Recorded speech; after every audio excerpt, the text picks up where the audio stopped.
श्रीमद् भगवद गीता तो कहती है कि कर्म करो और फल की चिंता मत करो। फल? वही तो, कौन सा फल? ओह वो फल, हाँ सॉरी। वही तो, कौन सा फल? ये फल नहीं होगा, कोई और फल होगा।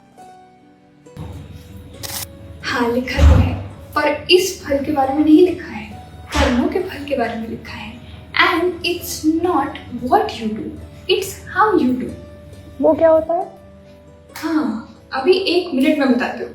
हाँ, ये तो पूरी श्रीमद् भगवद गीता 1 मिनट में ऐसे बता देती है, इसको फॉलो करना। हाँ तो सबसे पहला होता है सात्विक कर्म, जो धर्म अनुसार हो, जो हम सबको करना चाहिए, जो बिना किसी मोह माया लोभ छल कपट से ना किया गया हो, वही हमारा सात्विक कर्म होता है। और जिसमें ये भाव ना हो कि ये मैंने किया, वो मैंने किया, ये मेरा वो मेरा, ये मैं नहीं करना चाहिए। इंसान में बगल थोड़ी ना हो, इसी को हम सात्विक कर्म कहते हैं, जो निस्वार्थ भावना से किया गया हो। ठीक है, पर अगर मैं कोई काम कर रही हूँ तो मुझे उस काम का जो रिजल्ट है वो तो चाहिए ना, मैं तो काम ही उसी लिए कर रही हूँ, तो फिर?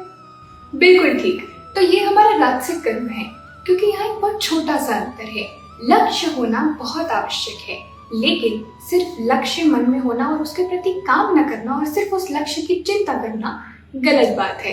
इसी को हम राजसिक कर्म कहते हैं कि पता तो है कि कर्म अच्छा है, लेकिन शायद लालच है मन में, और अगर लालच नहीं है तो भी चिंता है, और चिंता के साथ काम नहीं कर पाओगे।